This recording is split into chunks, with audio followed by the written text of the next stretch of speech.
Pedagang tak mampu bayar sewa, Watimuri mengatakan biaya operasional tidak mungkin dilimpahkan ke pemerintah. PLT Kepala Bidang Perdagangan Dalam Negeri di Disperindak Provinsi Maluku, Rofri Watimuri menilai kebijakan sewa lapak di Gedung Baru Pasar Mardika tidak merugikan pedagang. Terlebih kebijakan tersebut dibuat dengan terlebih dahulu meminta kesepakatan para pedagang. Dijelaskan pembayaran sewa gedung dibayar sekali dalam sebulan dengan tarif nominal yang berbeda sesuai dengan luas tempat, yakni lapak ukuran 2 kali 1 meter 1,2 juta rupiah per bulan. Lapak ukuran 1 kali 1 meter seharga 600.000 rupiah per bulan. Untuk lapak lantai 3 dan 4 seharga 1,5 juta rupiah per bulan. Lanjutnya, nilai tersebut sudah termasuk dengan biaya sampah, biaya listrik, kebersihan, air, dan termasuk beberapa fasilitas lainnya. Dia pun memastikan pengelolaan secara profesional, yakni pembayaran dilakukan oleh pedagang langsung ke Bank Maluku atau ke kas pemerintah daerah tanpa ada perantara.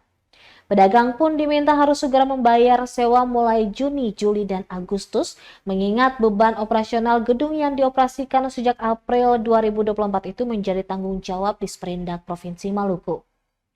Diberitakan sebelumnya, pedagang mengeluhkan sewa lapak yang harus segera dilunasi, lantaran kondisi pasar yang sepi sehingga pendapatan jauh dari cukup. Pedagang pun berharap ada solusi dari pemerintah. Kami tetap melakukan proses sesuai dengan ketentuan yang berlaku.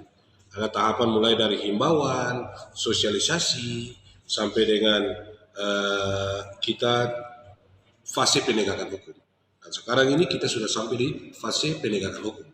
Ketika pedagang yang masih saja melakukan aktivitas perdagangan itu tidak pada tempatnya, akan langsung ditindak sesuai dengan ketentuan yang berlaku.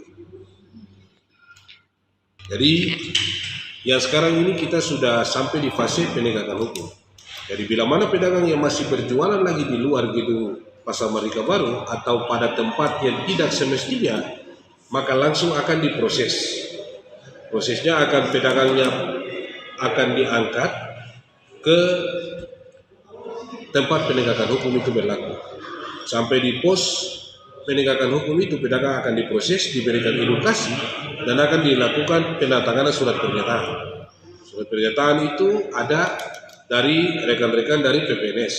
PPNS itu penyidik pegawai negeri sipil yang akan memproses para pedagang yang masih saja melakukan pelanggaran yang terjadi di seputaran kawasan Mardika ini. Dan itu salah satu bentuk ketegasan dari pemerintah untuk pedagang.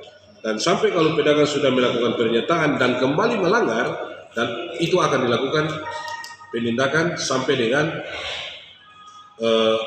pidana. Ya, terkait dengan rekan-rekan pedagang yang setia di dalam gedung, tetap kami lewat pemerintah daerah, dalam hal ini Dinas Perindak, dan sudah dibentuknya tim terpadu untuk pengelolaan kawasan Mardika dan juga Ambon Plaza. Kami tetap punya solusi. Pada prinsipnya, pemerintah tidak akan pernah memberikan satu kebijakan itu yang menyesalahkan masyarakat. Tetap kami akan memberikan solusi untuk pedagang, tinggal bagaimana pedagang ini mengikuti segala proses yang sudah dilaksanakan atau sudah dilakukan kebijakan oleh pemerintah. Download Tribun X sekarang, menghadirkan lokal menjadi Indonesia.